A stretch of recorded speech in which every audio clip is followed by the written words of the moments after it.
Is NoFap the solution to the consequences of porn on young men and young women? What is NoFap?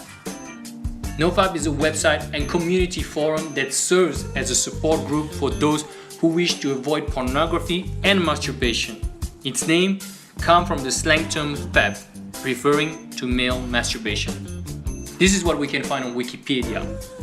Nowadays, NoFap is seen as more of a concept which consists of avoiding porn, masturbation and orgasm, aka p.m.o, for long periods of time, and focusing on other areas of one's life. Is porn good or bad? Yo, not gonna lie, this sound gets me hard as a fucking rock. But I don't like to go too fast right off the bat. Well, first we would have to agree on the definition of good and bad.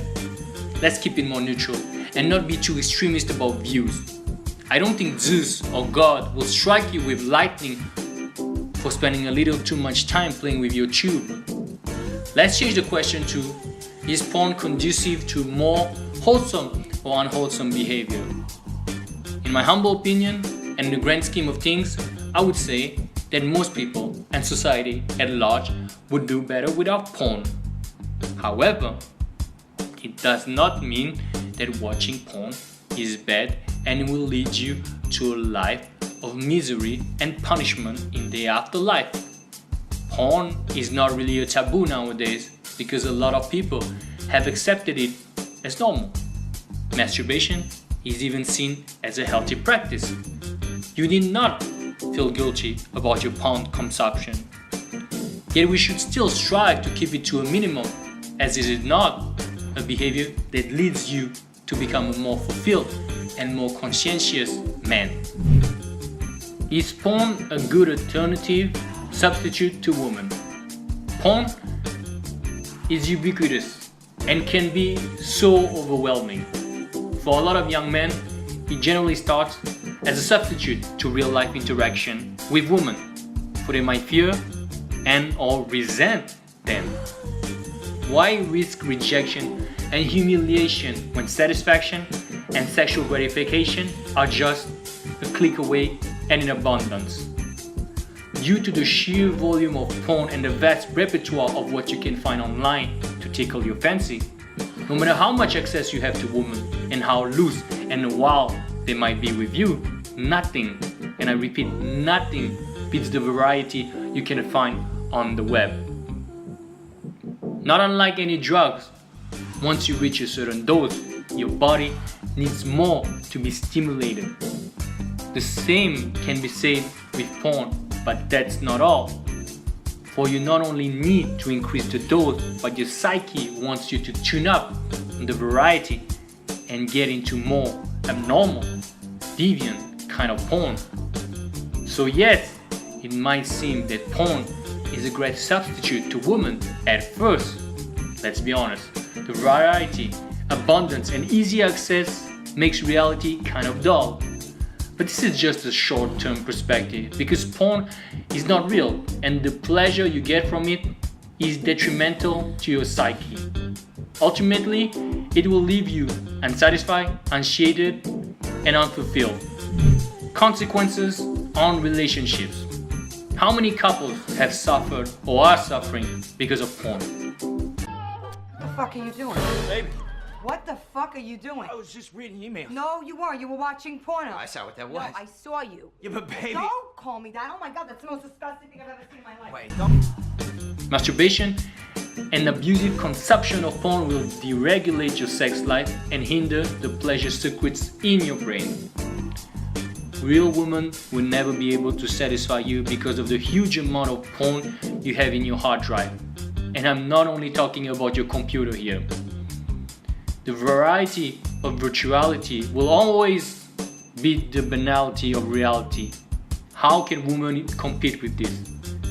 In my opinion, porn should be left out of a relationship in order for couples to blossom sexually without the interference of porn, which can lead to unfulfilled sex lives, adultery with porn or other humans, and/or erectile dysfunction. Well, yes, how many times can you beat off before your penis stops working? Consequences of porn on women. Women now have the liberty to exhibit their body on social media. Behaviors that have been seen as vulgar are now the norm. Men are more visual and will be triggered by the vision of a woman's body part. And even though those modern women might get more attention, the increase in attention will also correlate with the decrease in respect. The more you show, the more you give freely and easily, the more of a playmate you are becoming. Your freedom is therefore bittersweet and will only give way to the confines of the slavery of social media likes and comments. In a few words, they might want to fuck you, but they won't stay around after completion of the task. Women should not be surprised to be misunderstood and alone when their behavior in public is overly sexualized. I'm being a little mean, but we should all take responsibility for our actions. But I still feel for women. The pressure on them to conform to not only the behaviors in porn, but also the appearance of those women in the porn industry is tremendous.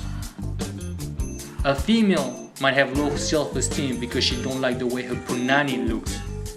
My dad thought punani was a tropical fruit. It is if you think about it. For the older white folks that look confused right now, punani is the Jamaican word for a woman's. It might be directly or indirectly because of porn. Perhaps she has watched some porn, or maybe some boy she has been with has made her feel self-conscious because he thought her vagina did not conform to the norm of porn. To sum up, in my opinion, porn is a kind of subtle poison that slowly makes you weaker and weaker. You should not feel guilty if you are consuming porn. You will not go to hell. Nobody is going to judge you, for we all know the power of attraction that porn can master. However, you have to know the consequences of indulging in this act too often. If you do it once in a while, you might not suffer from any unsavory consequences. Yet, we still have to be conscious of the consequences of an hyper-sexualized society, and more specifically, a society that spends so much time watching and consuming porn. Limiting its consumption, or even better, eliminating it altogether, will only do you good. Forsake the short-term gratification for the long-term satisfaction. The satisfaction of having healthier relationships with women and sex. Relationships that are not perturbed by a delusional virtuality that has no limit and no final real pleasurable outcome. The satisfaction of viewing women for more than just an object of lust and consumption. In Hinduism, the deliberate practice of abstaining from sex and masturbation is called brahmacharya, which literally means the path of God.